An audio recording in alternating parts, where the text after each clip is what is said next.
కొన్ని సంవత్సరాల నుంచి చెప్తూనే ఉన్నాను. అయితే 5 సంవత్సరాల క్రిందట ఒక అబ్బాయికి వచ్చింది, బ్రహ్మాన్ ఒక అబ్బాయి కనుక్കൂరు అనమాట. దానికి జిఎఫ్సిలో ఫైనల్ ఎగ్జామ్లో 50కి 50 అలా పేపర్ అలాగా వచ్చేసింది అనమాట, మార్క్స్ అలా వచ్చేసాయి. అప్పుడు దానికి కూడా నేను గిఫ్ట్ ఇవ్వాలనుకొని ఇచ్చాను.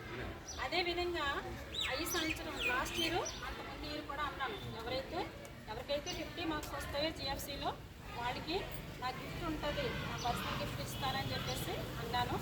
అది అందులో ఎంతమంది అది రిసీవ్ చేస్తారో నాకు తెలియదు. కానీ నీలిమ అయితే చాలా కష్టపడి చదివింది. కానీ ఒకటి మాత్రం నేను మర్చిపోను అమ్మాయి విషయంలో, తన ఆరోగ్యము సహకరించలేదు. ఏ విషయంలో కూడా ఎప్పుడు కూడా సిక్ అవుతూ ఉండేది. తనకు పెయిన్ అనమాట, పెయిన్తో బాధపడుతూ ఉండేది. అసలు ఈ అమ్మాయి ఏమవుతుంది, పాస్ అవుతుందా లేదా ఏంటని చెప్పేసి నాలో చాలా బాధ ఉండేది. కానీ ప్రేయర్ చేస్తాను అంతే. నేను కూడా నీలిమకి అదే చెప్పాను, నీలిమ నువ్వు ప్రేయర్ చేస్తాను. ఎప్పుడు కూడా క్లాస్లో ఒక గంట కూర్చుండేది, ఇంకో గంట వెళ్ళి ల్యాబ్లో ఎంపీహెచ్ ల్యాబ్లో పడుకుండేది. ఎందుకంటే తనకు ఉన్నటువంటి పెయిన్ అలాంటిది, నేను ఎవరికి చెప్పినట్టు కాదనమాట. తను కూడా ఎంత పెయిన్ ఉన్నప్పుడు కూడా ఫ్రైడే కంపల్సరీ ఫాస్టింగ్ ఉండేది. నేను చెప్పేదాన్ని, వద్దమ్మా ఫాస్టింగ్ ఉండకు, వద్దంటే లేదు మేడం నేను ఉంటాను, ఏమైనా పర్వాలేదని చెప్పేసి తను ఫ్రైడే ఫాస్టింగ్ ఉండి అందరూ లంచ్ చేస్తుంటే తను ఆ ల్యాబ్లో కూర్చొని ప్రేయర్ చేసుకుండేదన్నమాట. నేను గమనిస్తూ ఉండేదాన్ని, అలా తిరుగుతూ వస్తుంటే నేను ఇప్పుడు ప్రేయర్లో ఉండేదన్నమాట. తర్వాత అన్నీ దానికి నేర్చుకోలేదు మేడం, నాకు ఏం నేర్చలేదని చెప్పేసి అందరూ రిజల్ట్ తీసుకున్న తర్వాత అందరూ కొంతమంది ఫోన్లు చేస్తున్నారు. నీలిమ నుంచి నాకు ఏం ఫోన్ రాలేదు. రిజల్ట్ రోజే నీలిమ ఫ్రైడే, అది కూడా ఆ రోజు ఫాస్టింగ్ ప్రేయర్లో ఉందట. ఉన్న తర్వాత నాకు ఎవరేం పాస్ అయ్యారు ఏంటి తెలియట్లేదు, అసలు కొంతమంది చేస్తున్నారు, కొంతమంది చేయట్లేదు. ఎవరో ఫోన్ చేసి నీలిమ పాస్ అయిందా లేదని అడిగారు. అదేంటి నన్ను అడుగుతున్నారు, అందరూ నెట్లో చూసుకున్నారు కదా, చూసుకోమని చెప్పండి అని చెప్పేసి అన్నారు. ఈ అమ్మాయి మాత్రం ఈవినింగ్ వరకు ఫాస్టింగ్ ప్రేయర్లో ఉండి ఆ పాస్టర్ గారి చేత ప్రేయర్ చేయించుకుని తర్వాత చూసుకుంది. తనకి కాలేజీ ఫస్ట్ అని తెలియదు, మామూలుగా మార్క్స్ వచ్చాయి అనుకున్నది అంతే. ఇలా మేడం పాస్ అయినంటే నేను నీరసంగా చెప్పింది, ఈ అమ్మాయి నీరసంగా చెప్తానంటే నాకు మార్క్స్ తక్కువ వచ్చాయి అని చెప్పేసి బాధపడి, తను యాక్చువల్గా అన్ని సబ్జెక్టులో మార్క్స్ చూసుకోలేదు, టోటల్ మార్క్స్ చూసుకుంది. బాధపడుతుంది. అలా బాధపడి ఫస్ట్ నీ పొజిషన్ బట్టి అయితే నాకైతే డౌట్, నీ గురించి నేను ఆలోచిస్తున్నాను, నువ్వేం బాధపడకు పర్లేదు అని చెప్పేసి నేను తనని ధైర్యపరిచాను.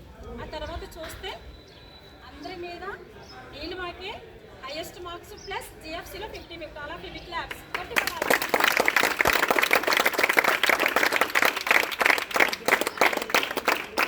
చాలా సంతోషించాను.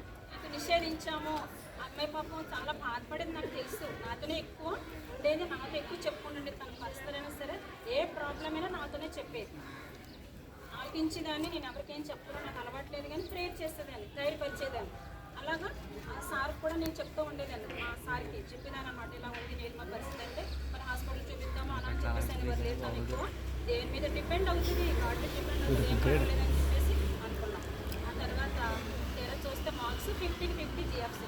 మరి నా సబ్జెక్టే కదా, నేను బాగా చెప్పానో లేదో దేవుడికి తెలుసు. కానీ కాలేజీలో మాత్రం ఈ 2022-24లో నీలిమ నిరూపించింది. నేను మంచిగా చెప్తాను, అవునా కదా, ఆ మార్క్సే నిరూపించింది. అందుకని నేను చాలా గర్వపడి నేను కూడా నీలిమకి గిఫ్ట్ ఇవ్వాలనుకున్నాను. తర్వాత ఈరోజు మా తాతయ్య గారు అనమాట, సార్ వాళ్ళ డాడీ, ఆయన పేరు పాతగల్ రమేల్ మాస్టర్. ఇప్పుడు మా చైర్మన్ సార్ గారు కూడా పెద్దనాన్నగారు అవుతారనమాట, రిలేషనే ఉంది. అయితే ఆయన కరెక్ట్గా ఇదే రోజున ఆగస్ట్ 15th చనిపోయారు మా తాతయ్య గారు. అంటే మా సార్ వాళ్ళ డాడీ అనమాట. అయితే నాకు అలవాట్లేదు కాబట్టి తాతయ్య గారు అనేస్తామా. అయితే ఎప్పుడు కూడా ప్రతి సంవత్సరం కూడా ఈ రఫేల్ మాస్టర్ జ్ఞాపకార్థంగా ప్రతి స్కూల్కి ఎంతమంది ఇచ్చేవారు, ఏదో గిఫ్ట్ ఇచ్చేవారు పిల్లలకి, బుక్స్ లేదా ఏదో ఒకటి ఇచ్చేవారు. అది ఈ సంవత్సరం ఇలాగ నేను నీలిమకి వచ్చింది కాలేజీ ఫస్ట్ అనగానే, అయితే ఈ సంవత్సరం మీ కాలేజీకే నీలిమకే ఆ గిఫ్ట్ మా నాన్నగారి తరఫున ఇస్తాను అని చెప్పేసి సార్ పంపించారు. ఈ యొక్క గిఫ్ట్కి ముందు ప్రిన్సిపల్ మేడం గారు తన సాల్వ్తో సన్మానం చేస్తారు. తర్వాత గిఫ్ట్ కూడా చేతికిస్తాను, మేడం ఇస్తారు. ఆనందంగా క్లాప్స్ పడుతుంది.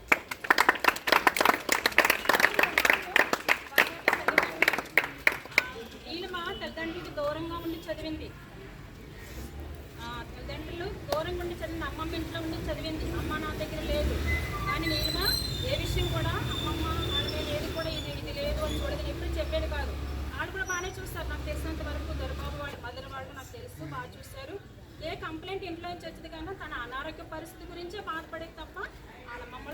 పంపించలేదు, తల్లిదండ్రులు దూరంగా ఉన్నా బాగా చదువుకుంది.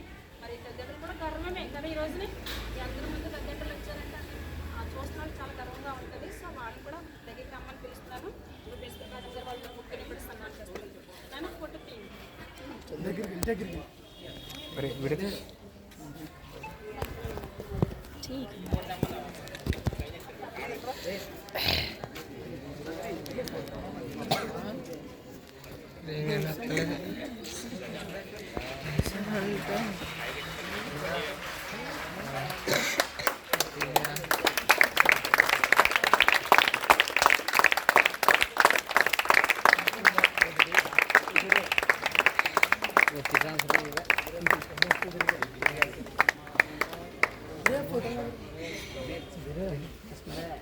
ఇదే రీతిగా మన ఇంగ్లీష్ సార్ని కూడా ఒక చిన్న ఫ్లవర్ ఇవ్వమని కోరుతున్నాను. ఫ్రెండ్స్ చెప్పట్లు